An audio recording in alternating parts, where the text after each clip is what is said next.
several years in now, and Sony PlayStation is still trying to figure out how to, well, make their presence in the PC ecosystem viable. You know, where we see a lot of PlayStation exclusive titles now making their way to PC. But there's always this, disruptive transition that comes along with it. One of the things that people really hated about PlayStation games making their way to PC, one is that they always have terribly unoptimized launches. You know, every game that has come out on PC has had a terrible launch, and it's come to a point now where players have been saying, don't buy PlayStation games day one when they come out on PC, because you're gonna have a bad time. Even though they do have a dedicated studio called Nexus Studio that deals with the PC porting, just doesn't seem to always be the perfect perfect answer to all of this. And then you have another aspect where, especially if PlayStation is, especially any of PlayStation Live Service games, they have regional restrictions. What this really means is that there's only a small list of countries that can buy and play games that are PlayStation on PC. And this was a huge problem, especially when Helldivers 2 came out, because it was extremely popular with the players and the fans out there. But that regional restriction actually triggered this huge backlash, and even caused big negative reviews to be put on the Steam page. And there was even this whole thing where PlayStation was trying to make players to be forced to have to sign into a PSN account just to play on PC.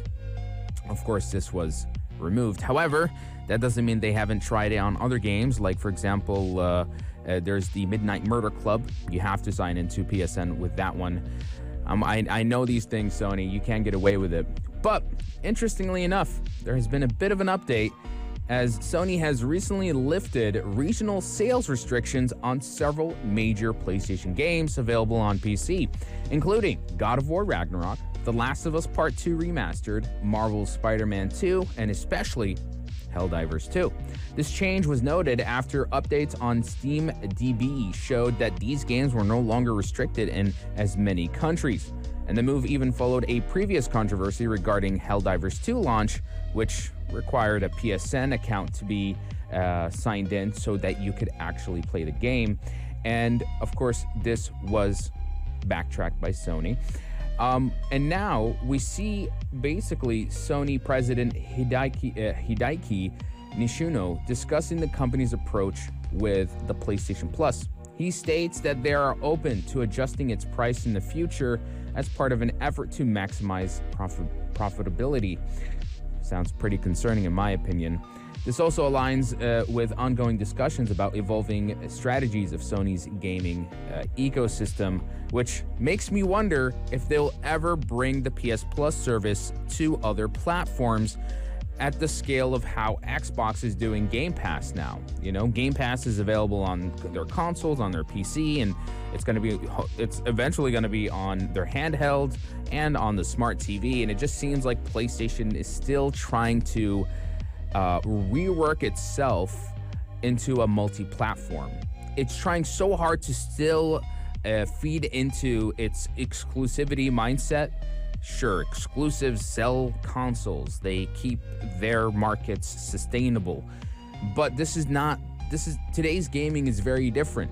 Microsoft has had the foresight many years ago now to realize exclusivity is one thing, but accessibility and outreach to more players is another. And that's why Sony has quietly removed these regional restrictions, because they realize it will only be a detriment to them. They need to sell more copies of their games and their products. It doesn't matter the platform, you know, and them quietly removing it is them quietly admitting that they need to push for more multi-platform approaches, because it's not enough to be on a PlayStation-only ecosystem. There's entire markets out there that they can take advantage of and make profit from. And this is a win-win. You know, they sell more copies to countries that were restricted, which means New players jump into these games, especially for games like Helldivers 2, which expands the player base, makes the live service more lively. It creates a positive impact, especially in the PC gaming ecosystem. And it seems that Sony is still trying to figure this out. And then whenever they do, it just takes so long for them to figure it out. And in a way, for me personally, that kind of drives me nuts. They have such a slow decision-making process, especially when it comes to PC gaming. And they just need to implement these changes better, you know? Regarding the PS Plus, especially the model behind it, the fact that they're increasing prices, but at the same time, if you compare the value of what you're getting with the PS Plus to the Game Pass, I'm telling you, the Game Pass it's far more superior at this point. There's just hundreds and hundreds more games on that subscription compared to the PS Plus. So for it to increase the prices on each of the PS Plus tiers, again, I don't know. I think they're pushing their luck with that. You know, it's like, great, you removed regional restrictions. That's one step forward. Oh, but we're gonna increase the PS Plus tier lists. One step backward. Sony, you're not. There's no budge. That's how I see it, honestly. But you guys, let me know. What do you think of this?